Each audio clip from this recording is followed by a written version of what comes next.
Welcome to Chair and Clerk training. After you view this training, be sure that you print off a copy of the Hearing Committee Chair Clerk Manual and the timing sheet, which are both found on the Texas Youth and Government website. Now, let's jump into the training. What is a chair and what is a clerk?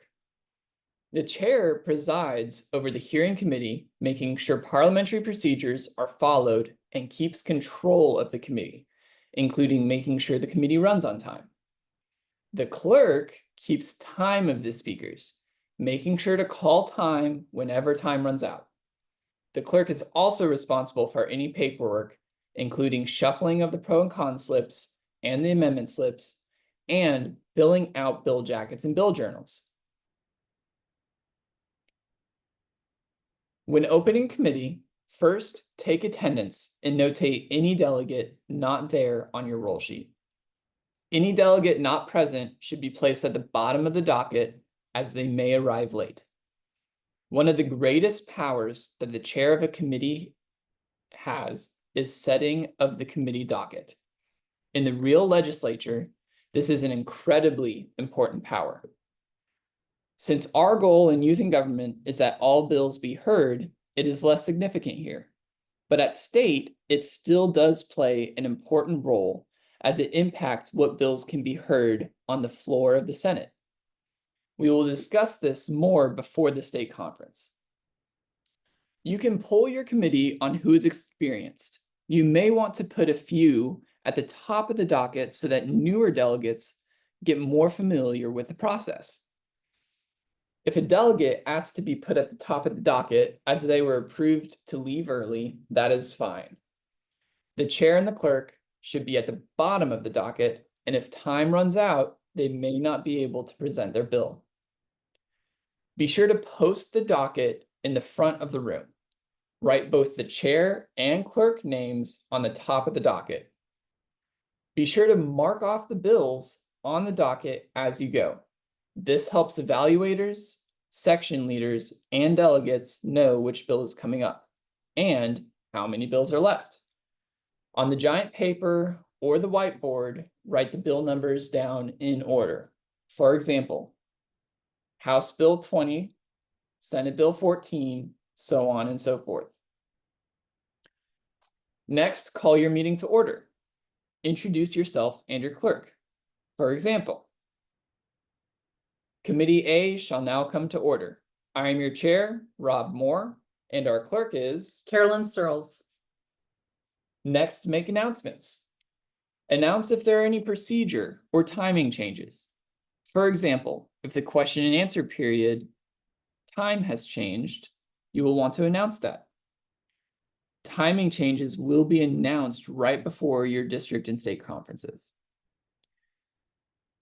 Next, take a look around the room.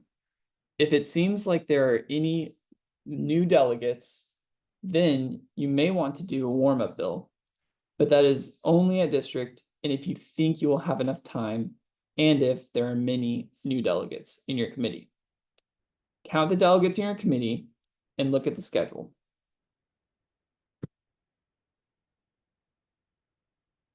Controlling the committee.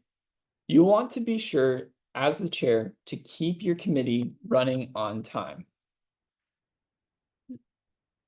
Keep committees running on time and keep checking the time and the number of minutes you have left in the committee, and then divide by the amount of delegates you have left. For example, if you have 150 minutes left in the committee and you still have 15 bills left, you will need to adjust the times to have the bills only be 10 minutes long each. You can do this by shortening the question and answer period or by limiting the number of pro-con speakers so you have enough time left per bill. You're going to want to do this throughout the day with the remaining bills and the time left in committee. If you need to change the timings, it is more equitable to do it sooner so that all delegates have about the same amount of time to present their bill. The clerk may use their phone to keep time. There may also be stopwatches available.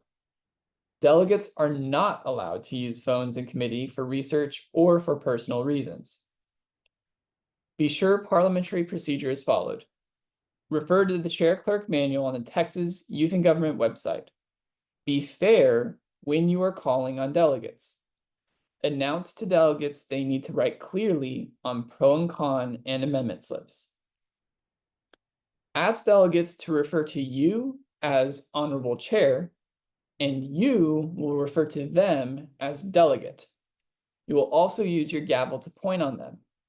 For example, you'll point your gavel and say, "For what purpose does the delegate rise?" Food, drink, and gum are not allowed in committee. If a delegate is being rude or bullying other delegates, if they're speaking out of turn or even sleeping, please address the situation. Remember, one of the YMCA core values is respect. Now, delegates may take bathroom breaks without asking the chair. Another power of the chair is recognizing motions and points of order. We will discuss these later in the presentation. Bill resolution. The chair announces the pro-con slips are due at the end of the question-answer period. All pro-con slips will be shuffled. The clerk will create one pile for pros and one pile for cons. For example, will the clerk please read the caption of the next bill? An act requiring, and then state the caption. Will the bill author please come forward? You will have 3 minutes to make your opening remarks. Exact verbiage here is found on the Chairperson and Clerk Manual on the Texas Youth and Government website. The bill author may accept questions during the opening, but it will come out of their opening time.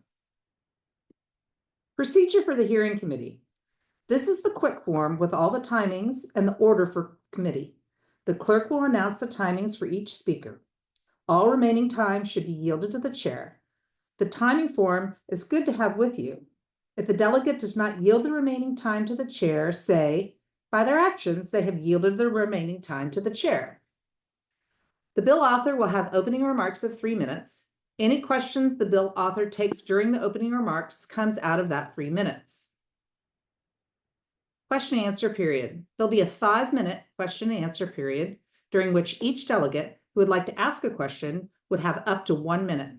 They do not have to use the entire minute. They can yield their time to the chair.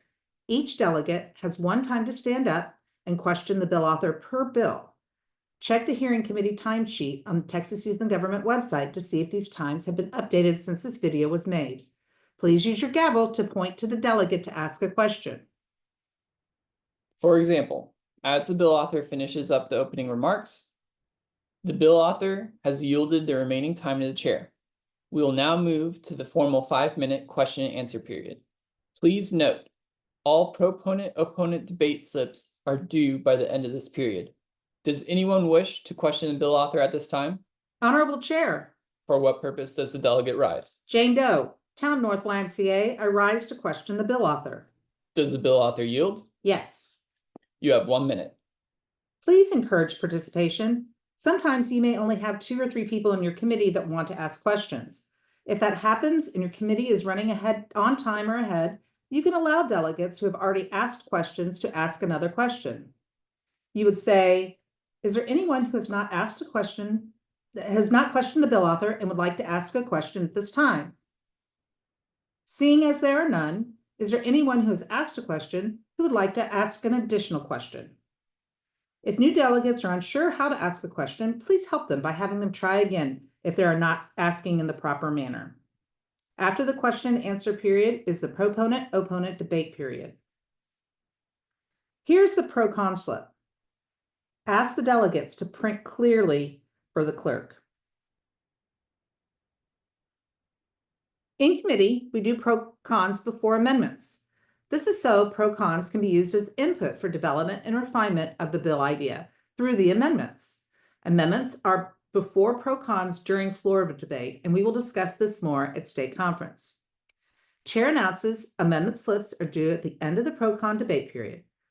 Delegates may not submit multiple amendment slips due to the one amendment limit. Delegates need to craft all necessary changes on a single amendment slips with line numbers. When the delegates turn in their slips, there's going to be one pile for opponent and one pile for proponent. These slips will then be shuffled and have 2 proponent slips picked and 2 opponent slips picked. The proponents will go first, followed by the opponents. Each speaker will have 60 seconds, and questions may be asked of the current speaker if the speaker allows it. For example, we will now move into the proponent-opponent debate period. Please note that amendments are due by the end of this period. Would the clerk please read the name of the first proponent speaker? Jane Doe. Jane Doe shall come forward to speak in favor of this bill. You will have 60 seconds. Questions are in order during the proponent-opponent debate, with a limit of 1 question per member within the proponent-opponent 60-second time frame. If there are no opponents, that is okay. The chair should ask if there's anyone willing to speak in opposition of this bill. A delegate may have formed a con opinion during the pro speeches. If no one is willing to speak in opposition, that's fine. Move on to your amendment period. If you start to run low on pro-con slips, have the delegates reuse them, using one for pro and one for con. Here is an example of an amendment slip. They are found on the Texas Youth and Government website. Delegates must use line numbers that they want to change or remove.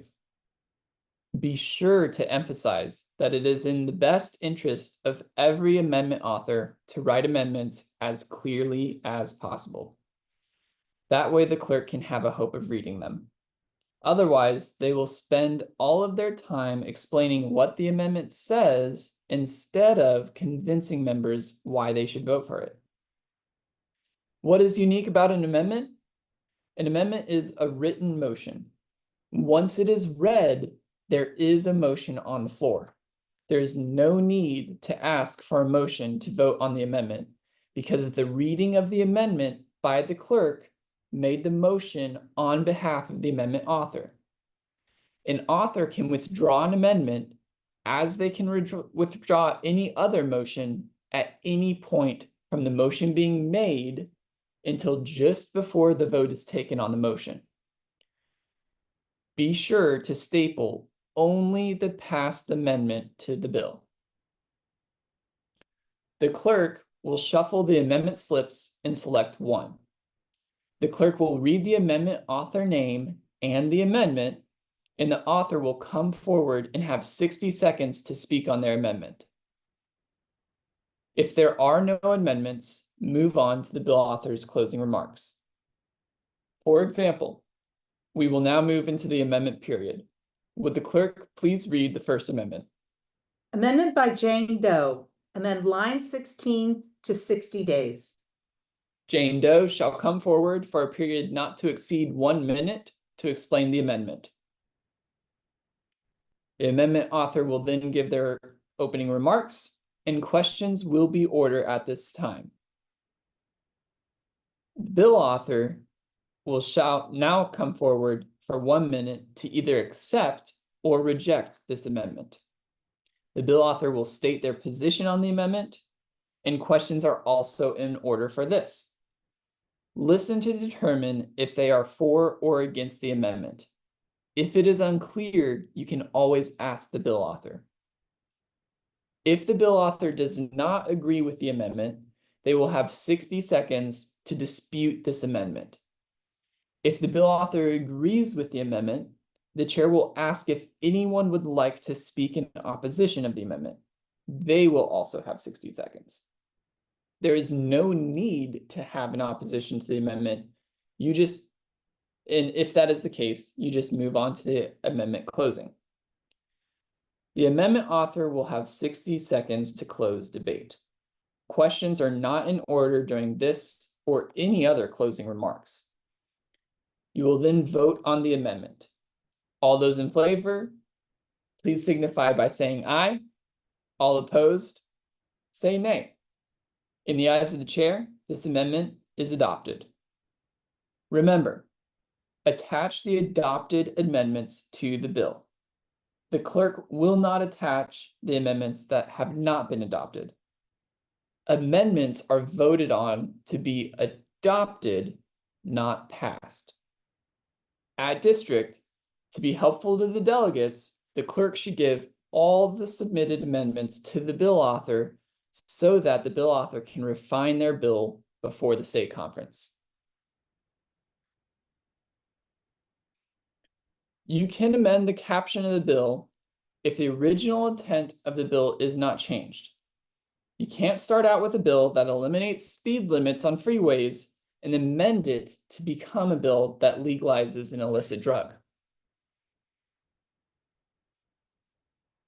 You can amend the bill caption if the caption is the last thing amended, so that all other changes have to be written at the top of the amendment, and the changes to the caption have to be written last on the amendment form.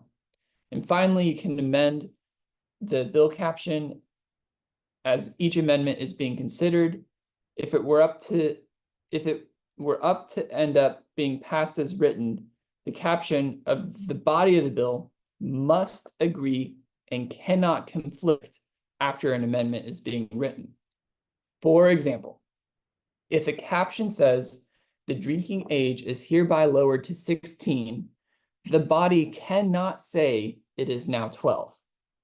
An amendment that would result in the caption and the body disagreeing should be ruled out of order instead of being considered, whether the amendment amends the caption, the body, or both.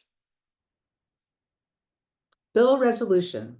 The bill author will come forward to do a 90-second summation, and the end of the summation, if the bill author does not make a motion for favorable recommendation for House and Senate action of their bill, and no one stands up to make a motion, the chair will ask for a motion for favorable recommendation.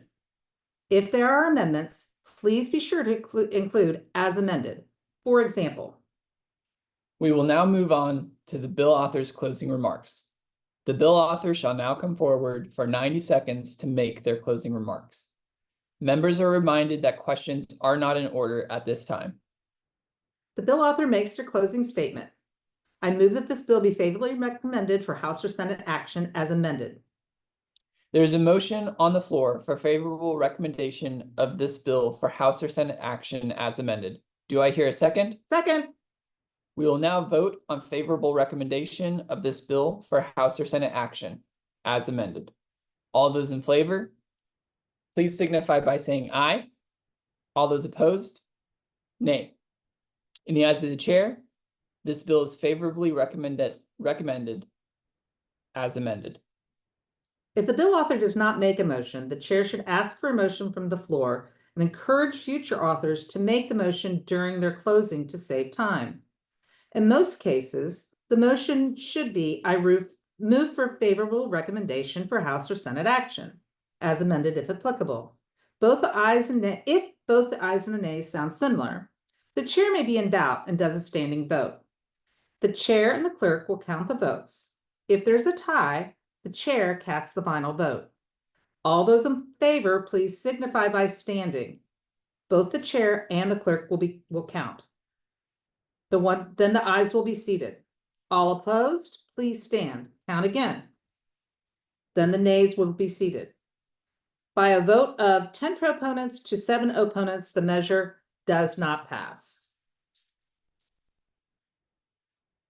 Someone in the committee may also call for division between the two gavel strikes if they don't think there was enough difference between the ayes and the nays. It is up to the chair to acknowledge division and conduct a standing vote. Does the chair have to recognize division? Technically, yes, a division call must be recognized, but in youth and government, you will frequently hear chairs say division has been called and will not be recognized. Ideally, chairs should demonstrate that they call ayes and nays fairly and accurately. Explain to the members when they make obviously unnecessary division calls, they are wasting debate time. In the past, doing that usually decreases the division calls significantly. Conversely, if you ever make an audibly obvious wrong call, you will hear division call on every single vote, which wastes a tremendous amount of time. Motions and points of order. Setting the bill docket is one of the powers of the chair, but recognizing motions and points of order are other powers. With motions, be sure to always ask the delegate to state the nature of the motion prior to stating the motion itself. These two must match. For example, if the nature of the motion is concerning favorable recommendation of the bill, the motion cannot be, I move to adjourn for lunch. For example, for what purpose does the delegate rise? Alice Travis, Austin Downtown YMCA. I rise to make a motion State the nature of your motion. concerning tabling of this bill. State your motion. I move this bill be favorably recommended. Delegate, you are out of order. This is because Alice did not do what you agreed to allow her to do. You can call her out of order, and then there is no motion on the floor. It is critically important that you always remember to ask for the nature of the motion, or you may end up being very sorry. If you do not ask for the nature of the motion, you must vote on the motion if there are adequate seconds.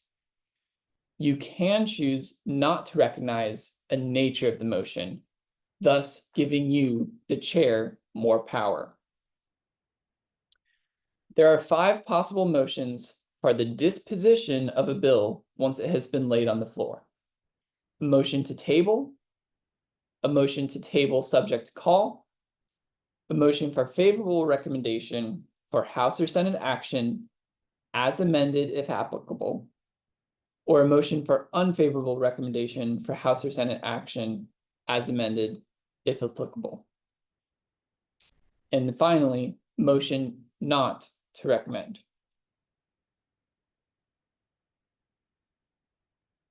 The most common motion is favorable recommendation, which we have already covered. If this motion fails, the bill is dead. There is also motion for unfavorable recommendation and the motion not to recommend, which both can get really confusing. We'll talk about these more at state conference. A motion to table. This applies to both bills and amendments. Sometimes the bill author has to step out, go to the bathroom or whatever, and their bill is called up and the delegate makes a motion to table the bill. Please do not let that happen. Tabling a bill kills the bill. Do not table a bill at district unless the bill is blank and there is nothing to debate. You want the motion to be table subject to call. If a delegate tries to table a bill, ask them to try again. Table subject to call instead of killing the bill stalls it. Then you can recall up their bill as soon as the bill author is present and after the current bill is done. All motions regarding disposition of a bill require majority vote. The suspension of rules is another example of a motion. For example, changing the question and answer period from 5 minutes to 4 if your committee is running long is an example of suspension of rules. Remember, this needs to be done between bills for it to apply to all remaining bills. As the chair, you may ask for the motion to be made if your committee is running long. This is 1 second and also requires 2/3 vote. Again, for motions to include and be applied to all remaining bills, the motion must be made in between bills being heard. If they are made during a bill, it applies to that bill only. Motions need to be seconded and need to be voted upon. The number of seconds and the percentage of vote depends on the type of motion. If a motion is debatable, 2 minutes for 1 pro and 1 con speech will be allowed. Please refer to the motions chart in the Chair and Clerk Handbook for requirements for each motion. The number of seconds and required votes for each motion was on the previous slide and is also in the chair and clerk manual. The chair can always ask a delegate to be more specific. For example, concerning suspension of the rules, can and should be completely specified during stating the nature of the motion to constrain the motion that can actually be made. For example, the nature of the motion could be limiting pro and con speeches to 1 each. The last motion we will cover is previous question. Previous question is intended to end debate. This stops all debate and goes straight to the bill author's closing summation. This is more common in floor debate when debate is being redundant. For a previous question motion, there needs to be 4 seconds and a majority vote. If any opposition or con speech has already been heard for the bill, previous question moves to the author's summation. If previous question is made while an amendment is being presented, debate will move to the amendment author's summation prior to moving to the bill author's summation. If no opposition for the bill has been heard, one opponent has the opportunity to be heard first, unless there is no legitimate opposition. Again, opposition is not required. This is to give an actual opponent the opportunity to be heard. Once the opposition has had the opportunity to speak, you move directly to the author's summation. For example, for what purpose does the delegate rise? Alice Travis, Austin Downtown YMCA, I rise to make a motion. State the nature of your motion. Concerning the previous question, State your motion. I move the previous question. There's a motion on the floor for previous question. Do I hear 4 seconds? Second, second, second, second. This is a debatable motion. The mover shall have 1 minute to speak for this motion. Alice Travis would explain why to vote for the previous question. An opponent to the previous question, if any, is then heard. A motion for previous question has been made and duly seconded. We will now vote on that motion. All those in favor, please signify by saying aye. All opposed, say nay. In the eyes of the chair, the ayes have it. Points of order and points of inquiry. Points of order don't happen as often. An example is the delegate did not say their name and delegation when they got up to ask a question. This is a good teaching moment. Acknowledge the point of order, ask the delegate to sit down, and stand up and ask the question again. A sign of a good chair is being encouraging and helpful. Another point of order is when a delegate is speaking out of turn. You do not have to recognize motions after the nature of the motion is said, and you do not have to recognize points of order. That is the power of the chair. You do need to recognize points of inquiry as they refer to procedure questions. Examples of inquiry can be, can the speaker talk more loudly? Or point of inquiry, can the clerk reread the caption?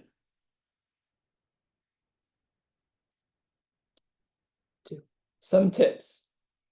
First, begin your committee as soon as possible, even if an evaluator isn't there.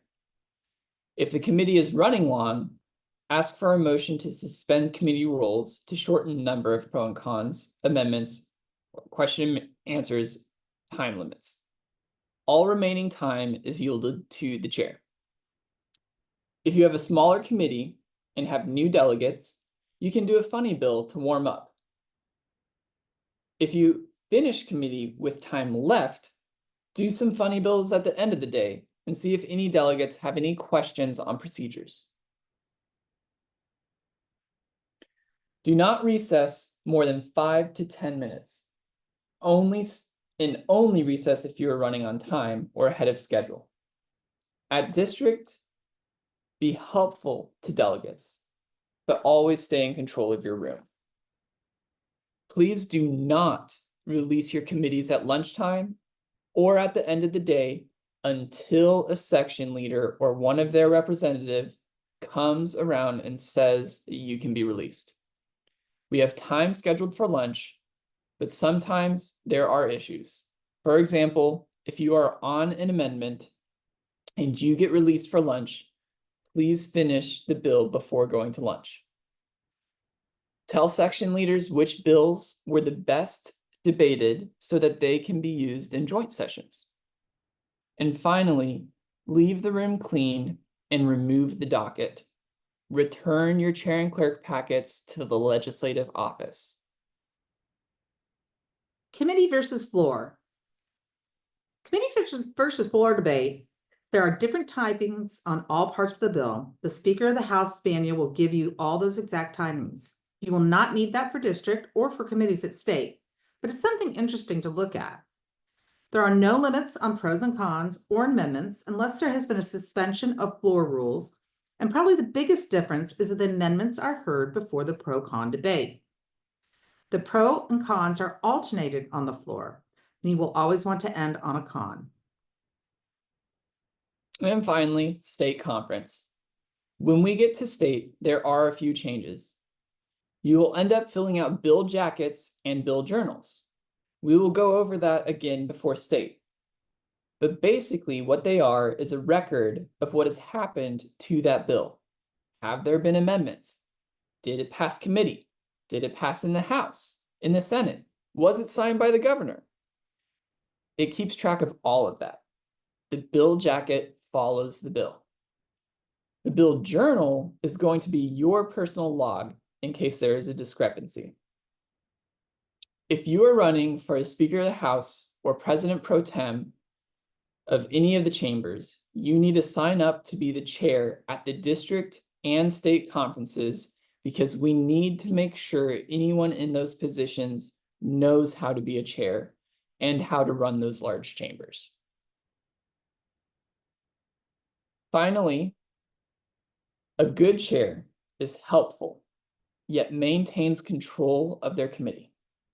The adult in the room should not need to step in unless there is a question of safety. Good luck, have fun, and have a great time debating.